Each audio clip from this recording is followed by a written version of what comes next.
വൈകുന്നേരം എല്ലാവരും കൂടെ കൊച്ചു വർത്താനൊക്കെ പറഞ്ഞിരിക്കുന്നത് ഒരിടം വരെ പോകാനാണ് കേട്ടോ. അപ്പോൾ ഇന്ന് നമ്മൾ പോണത് തമ്പുരു റെസ്റ്റോറൻറ്റിലേക്കാണേ. എല്ലാവരും ഇടിച്ചു കയറി പോണത് കണ്ടാത്തൊന്നും അവിടെ ബിരിയാണി കൊടുക്കുന്നുണ്ടെന്ന്. ഇനിയിപ്പോൾ ബിരിയാണി എങ്ങാനും കൊടുക്കുന്നുണ്ടെങ്കിലോ? അപ്പം നമുക്കും കൂടെ പോയി നോക്കാം. ഉള്ളിൽ കയറിയപ്പോഴാണ് അറിഞ്ഞത് അവിടെ ബിരിയാണി അല്ല കൊടുക്കണത്. ഉള്ളിൽ കുറച്ച് വെട്ടവും വെളിച്ചവും കുറവാണെങ്കിലും കേരളത്തനിമ നിലനിർത്തിക്കൊണ്ടാണ് ഇവിടുത്തെ ആംബിയൻസ്. ചെന്നവിടെ എല്ലാവരും കയറി സീറ്റൊക്കെ പിടിച്ചു കേട്ടോ. ഇനിയിപ്പോൾ കാണാൻ പോണ ആളെ കണ്ടാൽ നിങ്ങൾക്ക് മനസ്സിലാകും ഇവിടുത്തെ സ്പെഷ്യൽ എന്താണെന്ന്. ഇപ്പം നിങ്ങൾക്ക് ഏകദേശം കാര്യം പിടികിട്ടിയില്ലേ? അപ്പം അത് തന്നെയാണ് ഐറ്റം.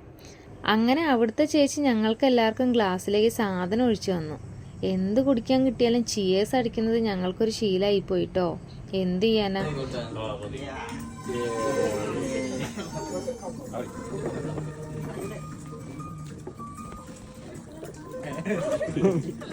അങ്ങനെ അത് കഴിഞ്ഞപ്പോൾ ടേബിളിലേക്ക് തലക്കറി വന്നു, ചക്കപ്പുഴുക്ക് വന്നു, കപ്പപ്പുഴുക്ക് വന്നു, പൊറോട്ട വന്നു. പിന്നെ അവിടെ നടന്നത് എന്താണെന്ന് ഞങ്ങൾക്ക് പോലും മനസ്സിലായില്ല. ഫുഡ് വന്നതും തിന്നതും തീർന്നതും മാത്രമേ കണ്ടുള്ളൂ. ദേ പിന്നെയും ചിയേഴ്സ്. അത് കഴിഞ്ഞപ്പോൾ ബില്ലുമായി ആൾ വന്നു കേട്ടോ.